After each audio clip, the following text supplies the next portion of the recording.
the crack, the dope, the ice. The first tier, this is the tip of the iceberg, all the mainstream stuff. This is the stuff that like very casual fans will know and will reference. All right, starting from the top, going left to right, 8 Mile. For many people, this is going to be their introduction to battling. And to this day, this is a big reason why, like, when people watch battles for the first time, like a modern one, they're like, where's the beat? Where's B-Rabbit? It's a good movie worth checking out if you're a fan of battle rap and somehow haven't seen it. It was absolutely huge at the time. And Lose Yourself was literally everywhere. It was even playing on like rock stations. It was playing on AM stations. You couldn't escape it. I'm old enough to remember this like clear as day. I wasn't old enough to go see it in theaters, but I remember the day it came out on DVD. My mom pre-ordered it from Amazon because she knew I was a fan of hip hop and Eminem. So I remember the day it came out watching that with my mom, and this really caused a big explosion in the popularity of battle rap. And there's a couple more 8 Mile relevant references further down. Drake versus Kendrick. This one's super top of mind because it's very recent. I'm sure you guys don't need me to break it down for you, but this actually drew a lot more attention to battle rap as it was happening because Drake has some affiliation, as does Kendrick. Kendrick has affiliation to Daylight through TDE, for example. Drake's affiliated because he's actually like hosted battles and he's funded some events. So that's relevant to the battle scene. But it also took people who weren't even aware of the rap battle scene and they became aware of guys like Daylight, for example, through this. And it just drew a lot more attention to previous rap beefs, like Jay-Z versus Nas, for example. And I think this brought some new attention to the battle scene, so I think it's worth mentioning. It's at the top because they're literally two of the biggest artists in the world, so I couldn't imagine putting it any lower. In terms of like rap beefs and rap battles, I know some people might say that this isn't technically a rap battle, but it is because they're rapping and they're battling. There's some rap beefs that I didn't include, for example, like 50 versus Ja Rule, because I didn't really consider that a battle. It didn't really seem relevant enough to be on here. But for example, 50 versus Jadakiss is on here because that feels a lot more like a battle. So the beefs that don't feel relevant, I didn't really include. Feel free to disagree with me on what should or shouldn't be here in the comments. Honestly, salute to you for even watching this. And there's so many beefs. Honestly, like it was kind of difficult to pick which ones were relevant enough to be here and which ones weren't, right? But Drake versus Kendrick, I think that is definitely worthy. And of all the beefs, that one really does feel like a battle, just like Jay-Z versus Nas felt like a battle, just going back and forth with tracks and actually having those battle type bars. I think most people would say Kendrick 3-0 on this one, but I'll leave that up to you to decide. All right, moving on to Wild 'N Out.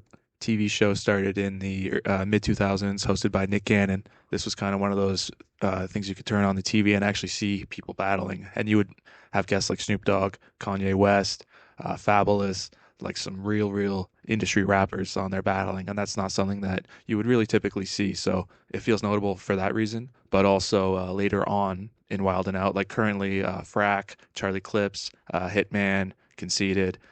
Nick Cannon really does seem to be a fan of this battle shit, and he really gives them opportunities. So salute to Nick Cannon for that. So this one in particular is here for the Wild Style segment, which is the last segment every episode. Basically freestyle battle, two teams. And it's one of the last places you can actually see rap battles on TV that are, close to real battles. All right, Math versus Dose. I'm sure you've all seen this even before you saw a battle. This was so viral back in the day, and this was so many people's first introduction to a real battle. I'm kind of using that word real. I'm just kind of meaning a modern battle. So basically, Math punched Dose in his face, stopped rapping mid-verse, and just cracked him. And then a bit of a riot breaks out. And this video was absolutely everywhere. Like a real viral moment. And people to this day will still reference this battle and reference getting dosed as in just getting punched in your face. Just like how the term ether came from Nas dissing Jay-Z. The term getting dosed came from Math punching out Dose. Okay, Iron versus Murda Mook. Now this battle here is the first sort of infamous battle that we're talking about on this iceberg. And it was a grudge match. It was a long time coming. Iron Solomon was talking shit for years about Murda Mook. And then it ends up on Summer Madness 2, which to this day I think is the greatest battle event of all time. And it probably will be forever, to be honest. Unless Loaded Lux battles Daylight and maybe Drake and Kendrick have an actual battle. I don't know. I don't know if there's any way that this can be topped as an event. It was just historical with so many people from the scene, like Loaded Lux returning. There's just no way that that type of energy, especially because URL was kind of ushering in the YouTube era, that really felt like a watershed moment for URL just taking over. Now, of course, there was Summer Madness 1, but that event didn't seem to have the same punch that Summer Madness 2 did, just because of all the guys returning. Sirius Jones, for example. Like I said, Lux and Murda Mook returning. This is something that battle rap fans were waiting years for. So to get them all back on the same night, and yeah, it was just crazy. Now, this battle's not infamous because it's good. It's probably one of the worst battles of all time. Yeah, that's hyperbole, I guess, but it's maybe the most disappointing. And they ended up going 5 rounds rather than 3, which is not something you pretty much ever see, which in this case only made the battle even longer and drag out for longer. Like maybe it wouldn't have been so bad if it was a 3-rounder, and maybe if the battle actually was good, then it would have been amazing that it was 5 rounds. Maybe it would have made it even more of a classic, but it's just kind of infamous because of it kind of felt lackluster, to be honest, on both of their parts. Mook came away with the consensus victory, but it didn't really rise his stock as much as win over Iron should have, just because no one really enjoyed the battle and it got a lot of boos in the building. But for those reasons, it's infamous. And if you are a newer fan of battles and you haven't seen this, I think it's required viewing. Just Clockwork Orange your eyes open and put yourself through it. We all did, so pay homage, all right? Pay your dues. 106 in Park. This was a classic show on BET all through the mid-2000s, and every single Friday, they did a segment called Freestyle Friday. Started as each guy rapping for 30 seconds. In the early days, you could find guys like Osolo, Posta Boy, Immortal Technique, Hellrail from Dipset, Bishop Brigante, Cicero, Reed Dollars. But for me, there's no bigger name out of 106 in Park than Jin. And Jin is really probably the biggest reason that I'm still a fan of battle rap to this day, to be honest. Jin's run was just crazy on 106 in Park, and he was on a real run before he battled Sirius Jones, which we're going to get into later on. That's a very seminal battle that I've spoke about previously if you've seen my videos. But Jin was just a monster. There was a real time and place where it seemed like he was unbeatable, and he went really viral off 106 in Park. Now, this was right in the wake of the 8 Mile boom, which probably helped a lot, to be honest. I remember just being blown away. There was some sort of semi-viral battles before Jin on the internet, like Eminem versus Juice, for example, but Jin was really the first battler that seemed to like take over sort of in a viral type of way. I remember his week 7, for example, where the guy went reggae, which I think was fire, to be honest. But I still think Jin won, obviously. But that battle was completely viral. Even before YouTube was a thing, this was viral on the site eBumsWorld and others. But Jin was basically like the real-life B-Rabbit from 8 Mile is kind of what it felt like, to be honest. Shout out to Jin. And Jin had one of those impacts that is just going to be so hard to replicate. It's like you had to be there sort of thing. But he brought such a wave of fans with him, myself included. Because after Jin's run on 106 in Park, I would just be going on Napster, anywhere I could find it, just type in rap battle, just looking for everything. And that led me to guys like Reed Dollars, for example. Jin really raised the profile for the entire culture. And then through the years, Freestyle Friday had hosted a lot more battlers. Hollow the Dawn, Loaded Lux, plenty of rappers. Even Nicholas F was on there, if you guys are familiar with him. Not a battle rapper per se, but he makes good music. Just happened to be on there. The most famous Freestyle Friday example was probably Blind Fury. They did a tournament he made the finals of and had a pretty classic battle, if you ask me, with Moon. I remember watching this live on TV. Just so cool to be able to watch live battles on TV. That was just a different time and place, man. Like to have like those type of stakes like really happening live in front of you was just so cool. And Blind Fury was classic. He had all the style and grace, and he could sing and had bars, man. He could flow. He just killed it on there, and he also killed it on MTV prior. He battled Swan, and Blind Fury's still rapping, so shout out to Blind Fury. But yeah, 106 in Park was a big linchpin in the battle rap culture. Really drew more attention to the rappers who performed on there, and really gave a lot of people a foot in the door as an introduction to the battle rap scene. Hey, what do you eat for breakfast?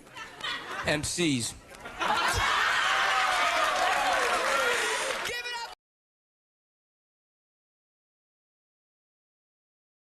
Okay, Fliptop and international leagues. The reason this is so high is because if you are unfamiliar, you might be surprised to learn that these battles are actually like the most viewed battles on YouTube, especially Fliptop. That's why I put Fliptop specifically, but even in Russia and other countries, there's just huge viewed battles, and South America also has a huge battle rap fan base, even bigger than English fan bases. So it's noteworthy for that reason. And for the English battlers who do get that look and do get to battle one of these opponents, it will end up being one of, if not their most highest viewed battle. Big Gerald. This is classic. So this is a moment that takes place in ICEBERG's third round versus Hitman Holla, where he takes an angle against Hitman. Now, I'm sure everyone has seen this, but I'm still kind of not wanting to spoil it for anyone who hasn't. But ICEBERG takes an angle on Hitman and his upbringing and his father. That's who Big Gerald is. That's Hitman's father. And it reaches this point where he goes, "Hey, Big Ger." And Big Gerald, it's literally Big Gerald, by the way. If you don't know that it's Big Gerald, that is Hitman's father who says, "Yes, sir." The way he responded, "Yes, sir," just the way it perfectly rhymed. Like, what a moment. It's one of those special moments that probably can never be replicated. There's videos, if you doubt me, there's videos of Big Ger himself talking about that. And Verb actually knew them personally prior to the battle, so might have been a bit of a calculated risk on Verb's part, but it really paid off in one of the biggest battle rap moments of all time. And even all these years later, still something people reference and talk about to this day. So for that reason, it's up top. LLPS is an acronym, stands for Long Live Pat Stay. Pat Stay was an amazing battler. He was murdered in his hometown, Dartmouth, Nova Scotia. He was a pillar of the community, and it's maybe the biggest loss the battle scene has ever had to this day. And there's events in his honor, put on by King of the Dot. And losing Pat was really a moment for the scene where it seemed like everyone kind of came together. Any sort of rivalries were just put to the side, and it was just all paying respect to the fallen soldier, Pat Stay, man. I don't even know what to say about Pat, man. He was such a legend. There's more Pat stuff further down the iceberg, so we'll get more into him in further depths, and because he was a real builder of the community and of the culture as a whole. So you just can't tell the battle rap story without talking about Pat. He didn't deserve to go out like that. By all accounts, he was just an amazing person. At his core, he really, really deeply cared about people. So I think that's a big reason why the whole community kind of came together in mourning, and we still mourn Pat to this day. Rest in peace, Pat. Long live Pat Stay.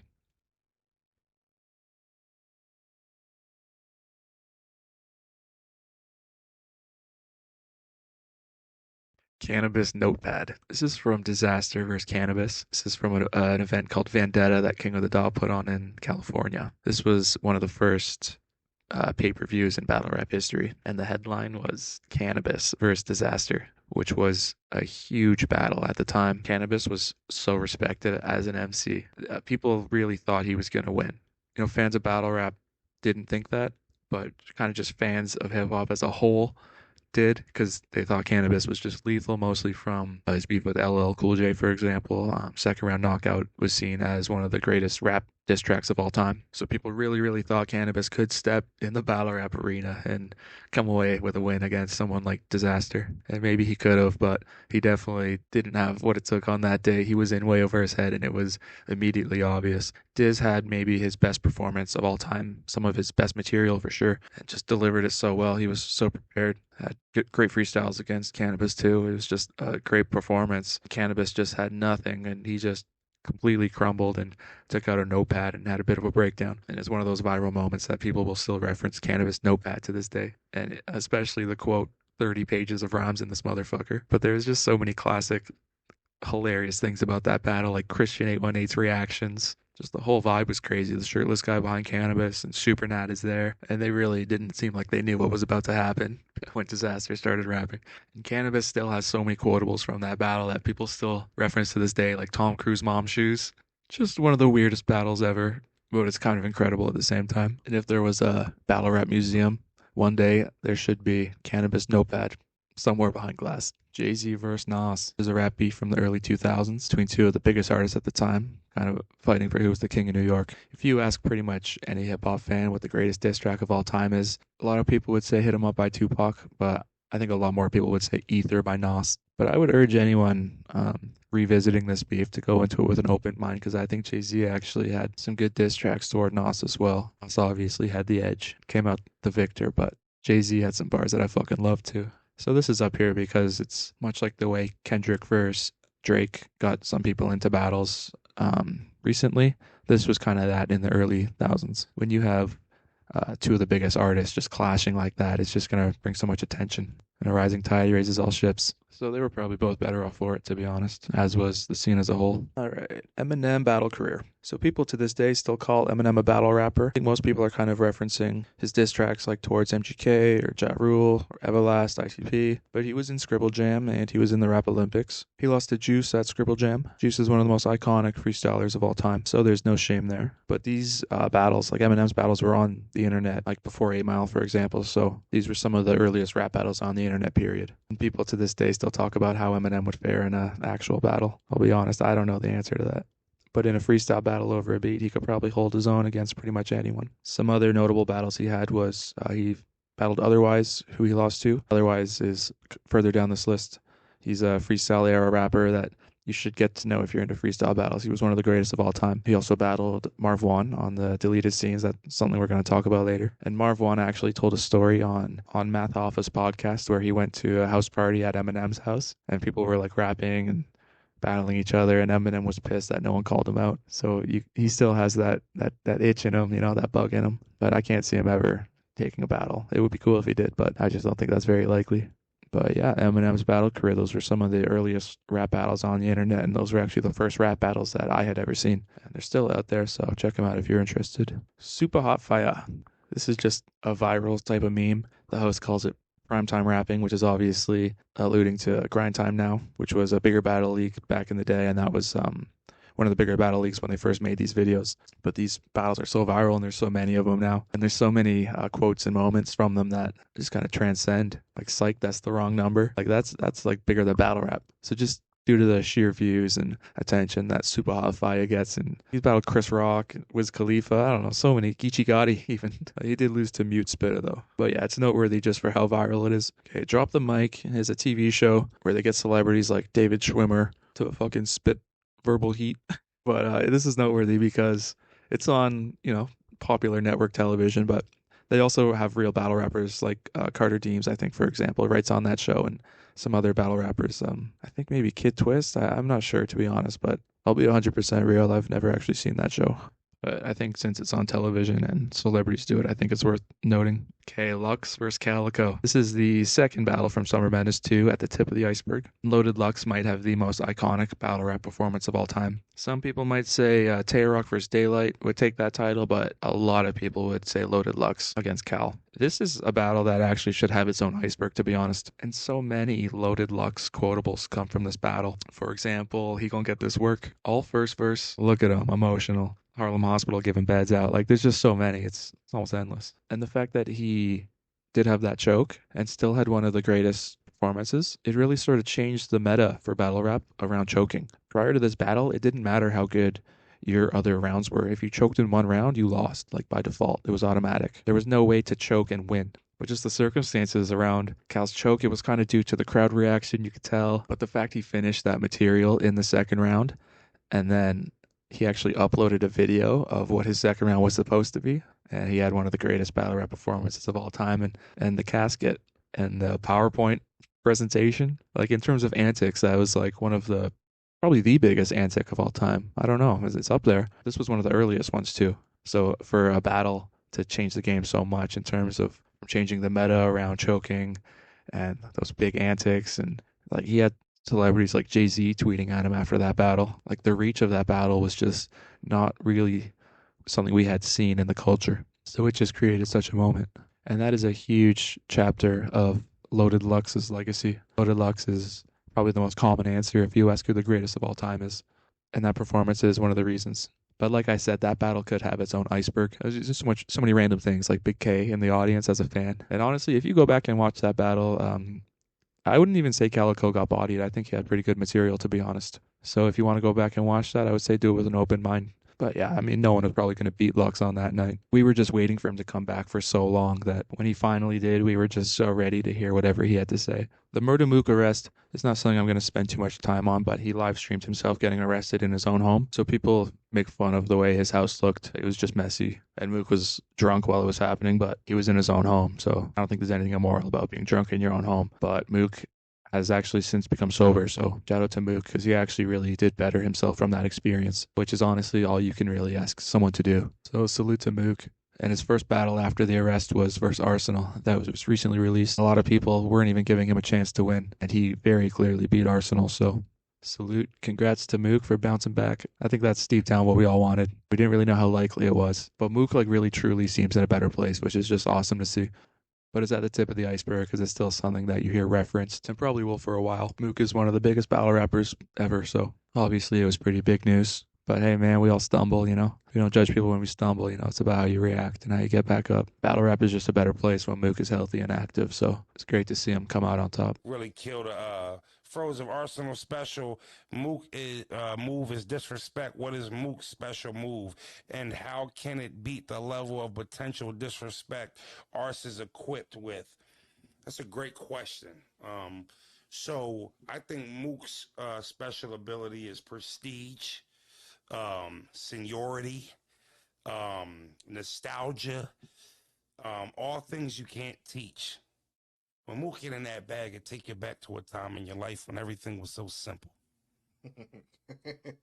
Not a lot of battlers can do that, right? Mook get in that bag and you start feeling like you, that 16-year-old kid, you know, with all of your homies surrounding the, you know, the laptop or the desktop, if you will, because desktops was the thing back then, and just make you feel like you sitting on the corner at Harlem with him, just listening to him rap in front of the, you know, in front of the hood. That's what he does. He's God tier. He's Murda Mook. It's the unexplainable, right? It's the unexplainable, but that's what's special about Mook. The things that he has doesn't show up on the stat sheet. All right, so ERB is Epic Rap Battles of History. Although they're not actual battles, I think in terms of popularity, reach, views, subscribers, and all those metrics, it's probably the most viewed battle rap just media out there, period. If I'm being honest, it's not something that I watch. But I think much like Drop the Mic, they have actual battle rappers writing for them. So due to that and its popularity, it seems like it should be mentioned. Free the Wave. This is something that you'll see in comments, live chats. It's a reference to Sue Surf, who's currently locked up, and we just want to see the man free. So we don't know exactly when, but he will have a release date, and he will be free, and he will be battling again, rest assured. But he's one of the most viewed, one of the faces of this culture. Putting him up here at the tip of the iceberg because his next battle is going to be absolutely massive. Pretty much since he's been locked up, people have been speculating on who his first battle is going to be once he gets released. It's going to be huge and it's going to be special. You got to think Sue Surf is going to have no shortage of material upon release, and the gas in that building is going to be crazy in a good way because it should be. So yeah, all we want as fans is for Surf to get home and just get back in his bag and back to doing what he does best. Salute to Surf. Free the wave. All right, and last on the tip is John Cena. So John Cena came in the WWE as the prototype. And it wasn't a big hit with fans, but I think one day Stephanie McMahon saw him and Rikishi freestyling on like the back of a bus. She was like, damn, like you're pretty good. Would you do that on TV? John was like, sure, why not? And he first went to a WWE Halloween party dressed as Vanilla Ice and roasting people via battle bars. And then he took that character to the WWE, and it just made him so popular. He would walk out like spitting these bars that, you know, not really good by today's standards. They were definitely a product of their time, kind of what you would expect out of a freestyling battle rapping wrestler in the year 2005, you know. But I was 12, so I thought he was cool. Now this is pretty noteworthy because John Cena had some of the earliest rap battles on YouTube, including his like obviously completely staged rap battle with a fan. But I think that was the most viewed battle on YouTube for years. But yeah, to see John Cena walking into the WWE ring, just rapping, was pretty funny and pretty mainstream. 8 Mile definitely played a big role in that. Kind of made it seem more normal to people. But Raw and SmackDown were so popular back in the day. They're like seen by millions and millions of people every single week. So this really gave battle rap like a bit of some shine, to be honest. Like I said, the bars were dated. They weren't great, but John Cena could actually rap. He released a whole album and actually went platinum. And it's actually like not bad.